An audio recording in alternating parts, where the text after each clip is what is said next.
नमस्कार, मैं डॉक्टर मनीषा एक बार फिर आपके रूबरू हूँ। आज मुझे नहीं समझ में आ रहा है कि मैं कैसे अपनी कविता आपके सामने पेश करूँ या कैसे आप तक इस संदेश को पहुँचाऊँ। यूँ तो ये कविता लिखने का मेरे बहुत दिन से मेरे मन में था, क्योंकि जिस विषय के बारे में मैं लिख रही हूँ ये एक कम्युनिटी के बारे में है। ये कम्युनिटी हमारे समाज की वो कम्युनिटी है जो बहुत ही उपेक्षित कम्युनिटी है, जिसे हम सब ने तिरस्कार कर रखा है। हमने क्या, इनके खुद के अपनों ने भी इनका तिरस्कार कर रखा है।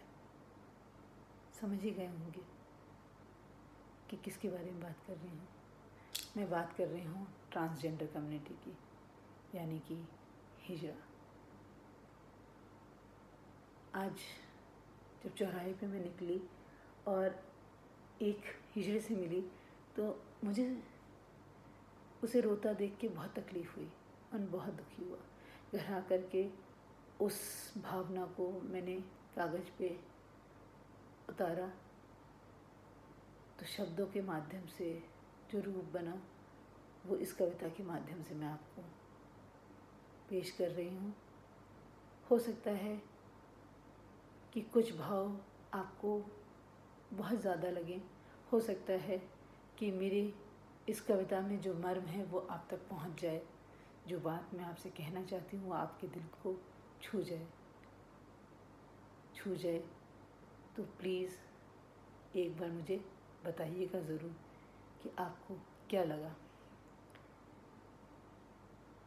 मेरी कविता का शीर्षक है हिजड़ा हूँ।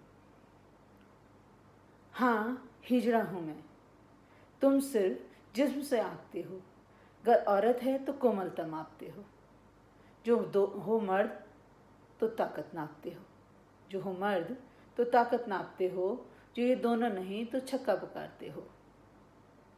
तब इस जिस्म में जो रूह है उसका वजूद तुम्हारे लिए कुछ भी नहीं, क्योंकि तुम्हारे लिए तब मैं हिजड़ा हूँ, क्योंकि हिजड़ा हूँ मैं।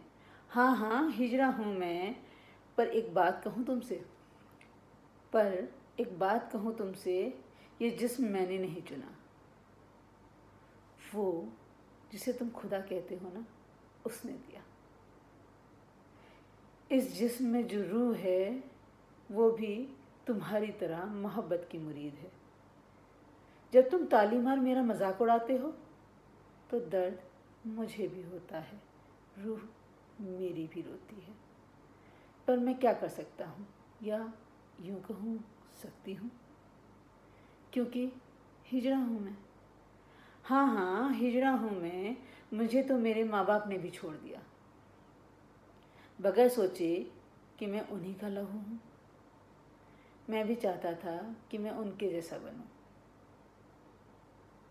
हिजड़े की भी भावना होती है, वो भी यही सोचते होंगे कि वो अपने माँ बाप को जैसा बने, वो अपने माँ बाप जैसे काम करें, जो उनके माँ बाप करते हैं वो करें।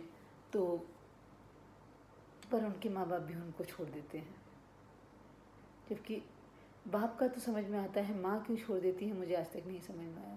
कहते हैं माँ तो ममता की मूरत होती है, माँ तो अपने अंधे बच्चे को भी नहीं छोड़ती है। तो जिसकी सेवा उसे करनी है, इसकी तो सेवा भी नहीं करनी है, ये तो शायद खुद भी अपने आप काम कर लेगा, तो एक माँ कैसे छोड़ सकती है। उन्हीं का लहू हूँ। मैं भी चाहता था कि मैं उनके जैसा बनूं, पर अब उनसे क्या कहूँ।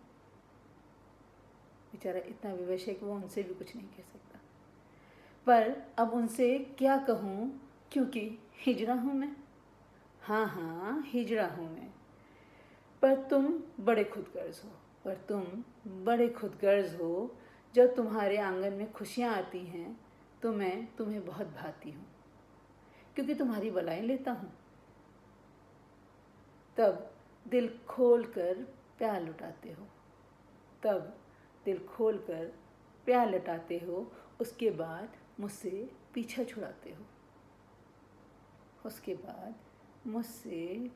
छुड़ाते हो। क्योंकि हिजड़ा हूँ मैं। हाँ हाँ, हिजड़ा हूँ मैं। मुझे गर्व है कि मैं तुम जैसा नहीं। मुझे गर्व है कि मैं तुम जैसा नहीं, खुदगर्ज और संवेदनहीन। सच में हम यही हैं, खुदगर्ज और संवेदनहीन। मुझे गर्व है कि मैं तुम जैसा नहीं, खुदगर्ज और संवेदनहीन। मुझे तुम्हारे दर्द से तकलीफ़ होती है। मुझे तुम्हारे दर्द से तकलीफ़ होती है, तुम्हें मेरी से हो ना हो। मुझे तुम्हारे दर्द से तकलीफ़ होती है, तुम्हें मेरी से हो ना हो, क्योंकि हिजड़ा हूँ। क्या कहूँ, नहीं है शब्द, कुछ बोलने का भी मन नहीं है। शायद जो मैं कहना चाह रही हूँ वो आप तक पहुँच गया हो, आप समझ गए हों कि मैं इस भाव को लेके आई हूँ, तो शायद ये भाव आप तक पहुँचे हों और शायद आगे आप उनके साथ वो व्यवहार ना करें जो आप करते हैं। अगर आप में से किसी एक ने भी वो व्यवहार नहीं किया ना जो आप हमेशा उनके साथ करते हैं, तो यकीन मानिए मुझसे ज़्यादा खुश कोई नहीं होगा। मैं बहुत खुश होंगी कि मेरा एक भी पाठक इस कविता के माध्यम से जो मैं भाव पहुंचाना चाह रही हूँ उसको अपना लेता है। चलिए फिर किसी दिन किसी और मोड़ पे मिलेंगे। तब तक के लिए आपसे विदा लेती हूँ। खुदा हाफिज़।